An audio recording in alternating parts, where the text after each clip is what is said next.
ప్రతి సభలో కూడా ఆర్ఎస్ఎస్ గురించి చాలా మందికి తెలియదు.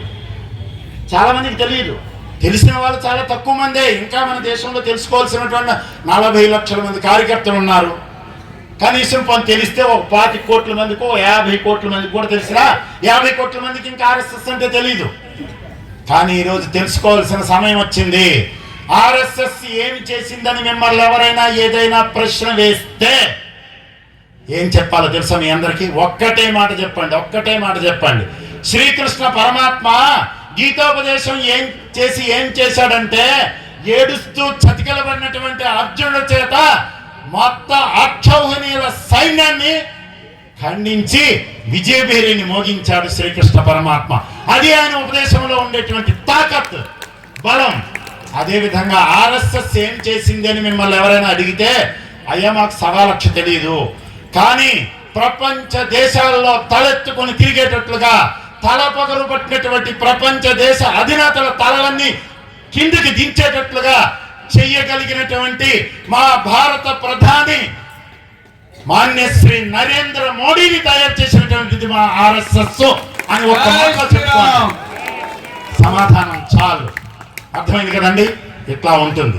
అందువలన మనందరము ఇప్పుడు మనకి ఎన్నో సబ్జెక్టులు ఉన్నాయి ఇక్కడ. అవన్నీ కూడా మరి మాట్లాడవలసిన విషయాలు ఉంటాయి. కుటుంబ పరిస్థితులను మనం కూల్చుకోకూడదు, వాటిని అభివృద్ధి పరచుకోవాల్సినటువంటి అవసరం ఎంతైనా ఉంది. మీరు ఆస్తి పోగొడితే ఏడుస్తారు, పిల్లలతో కొట్లాడుతారు, అన్నీ చేస్తారు. అన్నిటికంటే ఆస్తి సంతానము. ఈరోజు హిందువుకి అన్నిటికంటే ఆస్తి సంతానము. సంతానము లేకపోతే మనం సమస్యల్లో చిక్కుకుంటాం. కాబట్టి ఎంత సంపాదించామని కాదు, ఎంత మందిని సంపాదించామనేటువంటిది హిందువుల ముందు ఉండేటువంటి ప్రశ్న ఈరోజు. కాబట్టి ఎంత సంపాదించారో అవసరం లేదు. నేను మొన్న సభలో కూడా చెప్పాను, 4 కోట్లు ఉండేటువంటి హిందువు నలుగురిని కంటే ఎక్కడండి వీళ్ళందరిని ఎక్కడ పోషిస్తాం, ఎక్కడ పాలిస్తామని వీడికి పెద్ద భయం పట్టుకుంటుంది హిందువుకి. 4 పూటలు తినడానికి గట్టిగా లేనటువంటి వాడు ఎంతమందిని అంటున్నాడు? 6 డజన్ మందినో కంటున్నాడే. వాడికి లేని భయం 4 కోట్లుండే నీకొచ్చిందా? కాబట్టి అందువల్ల ఆ పూటగా తిండి లేని వాడే నలుగురిని కంటున్నాడు. వాడంటాడు వాడి సిద్ధాంతం వేరు, మన సిద్ధాంతం వేరండి. మనం 4 కోట్లు ఒకరికే చేరిపోవాలనేటువంటి సిద్ధాంతం హిందువులది. వాడేమనుకుంటాడు, 4 పూటలు తినడానికి లేదు కదా, నా దగ్గర ఒక 10 మంది పిల్లలు తయారైతే 10 చేతులతో సంపాదిస్తారు, అప్పుడు మేము ఎన్ని కోట్లైనా సంపాదించుకుంటా.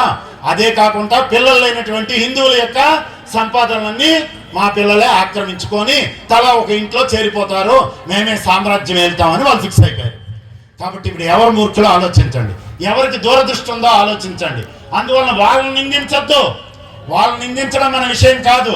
మనం పటిష్టంగా బ్రతకడం, మనం వివేకంతో బ్రతకడం, మన హిందూ ధర్మాభిమానులుగా మనం జీవించడం, మన హిందూ ధర్మాన్ని రక్షించుకోవడానికి మనం బద్ధ కంకణమై ఉండడం అనేటువంటిదే మన ముందుండేటువంటి పెద్ద సవాలు. కాబట్టి హిందూ బంధువులారా, మనందరం కూడా ఈ 100 జయంతి ఉత్సవాల్ని ఒక 100 జయంతి ఇంకొక 100 జయంతి వచ్చేంత వరకు మంచి స్ఫూర్తితో మనం ముందుకు వెళ్ళాలి. విజ్ఞానం పెరిగితే సరిపోదు. విజ్ఞానం పెరుగుతుంది ఈరోజు దేశంలో. విజ్ఞానం పెరగటం వలన కూడా ఎన్నో వైఫల్యాలు ఉంటాయి. మన భారతీయ సంస్కృతి కూడా దెబ్బతింటుంది. దీనిలో కొన్ని విషయాలు అయితే ఉన్నాయి. కానీ ప్రపంచ విజ్ఞానం పెరిగేటప్పుడు మనం విజ్ఞానం పెంచుకోకుండా ఉండలేం కదా, పెంచుకుంటున్నాం.